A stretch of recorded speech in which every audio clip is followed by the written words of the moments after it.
Greetings, my fellow YouTubers. This is A Shot of Whiskey, and this is part 2 of my 4-part series regarding MGTOW and some of the faulty misunderstandings that some people have of it.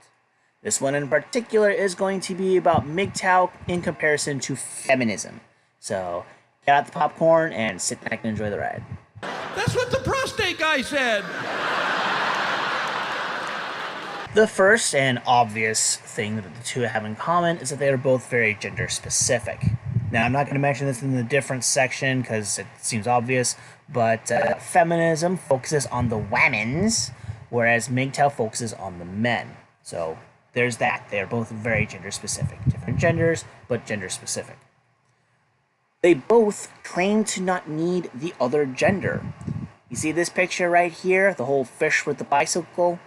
Well, that comes from an old feminist saying, one that a lot of them still do say, because they think that they don't need a man. Whereas with MGTOW, we have the same view sets, we just don't usually use that particular quote because it's dumb and we don't want to sound like we're copying feminism. The third thing that the two have in common is that both sides are fine with members of their own gender having sex toys.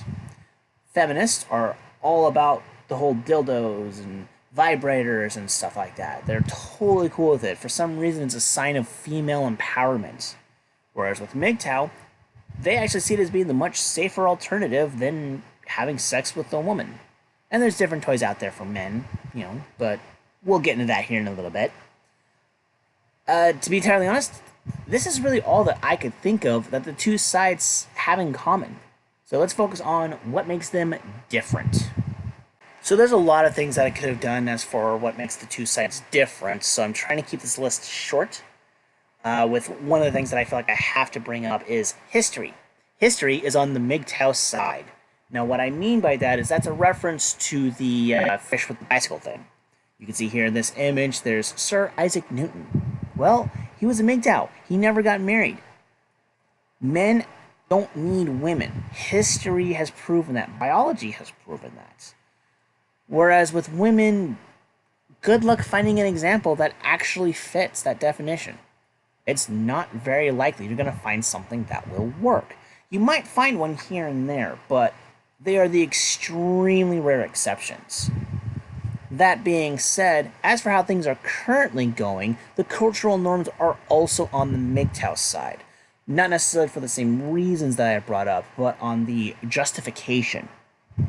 There really is nothing, at least not in the Western world, that feminism truly has to fight for. Just about everything that they go for, they already have, and then some. Whereas with MGTOW, because of some of the stuff that feminism has done largely, MGTOW have valid reasons for not wanting to get married. Case in point, this image right here, divorce.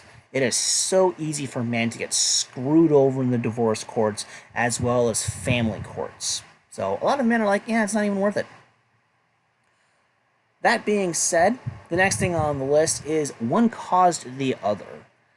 Now, I'm sure that there's going to be some MGTOW out there that don't entirely agree with this, but let's be real, guys. The only reason why most of us feel this way is because of a lot of the changes in the laws and cultural norms that feminism has created. Feminism has made it so easy for women to screw men over. False rape accusations, no-fault divorce. It's the Duluth model. How could I forget the Duluth model?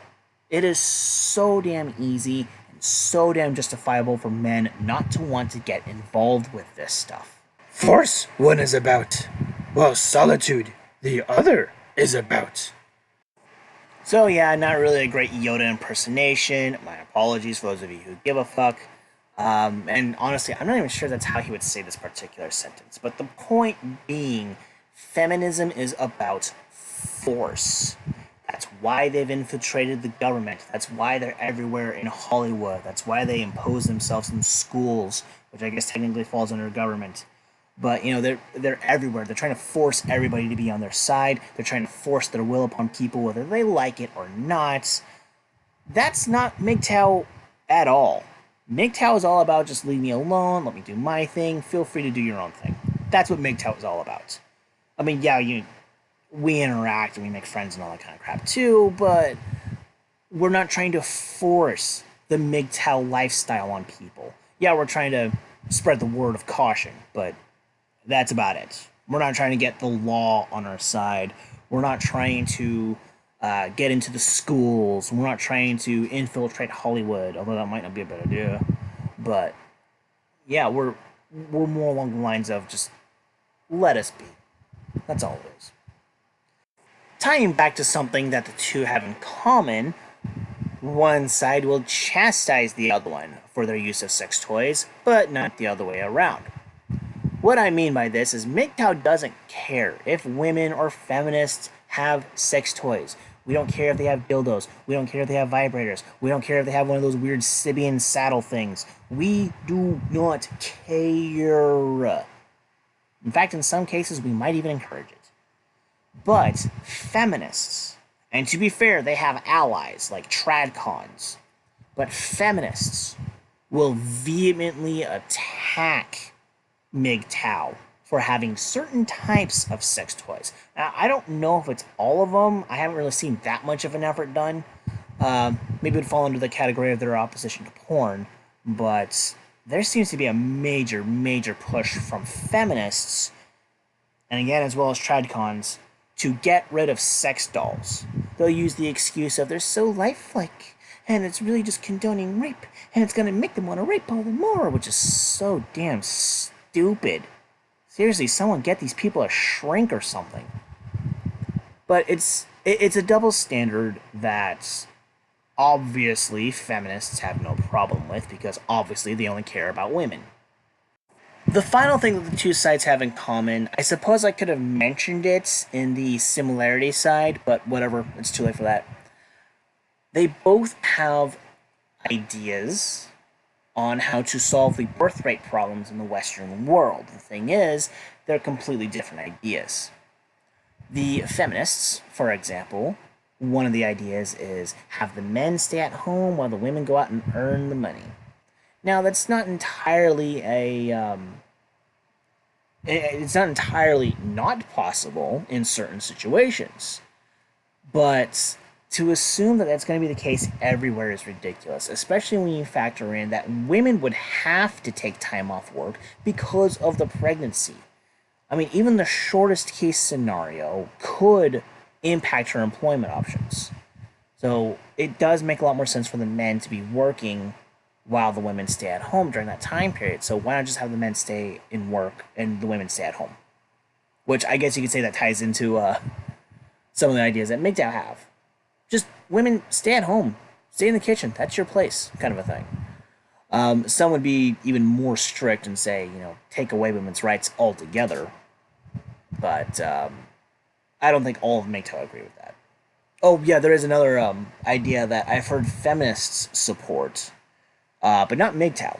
Although MGTOW do believe it's going to happen nonetheless, which is having people from other countries, other cultures, coming over here. Kind of like the crap that's going on in Sweden and Germany and stuff like that. Yeah, let's bring in all these migrants, all these refugees who have no skill and, no civilization kind of thing, and not care that they're completely destroying our culture. Yay. Well, the feminists seem to be fine with that. After all, they see it as being like a big FU to the patriarchy, so why not? MGTOW think that may be the only way to save civilization, ironically enough. Well, and again, that depends on the MGTOW that you talk to.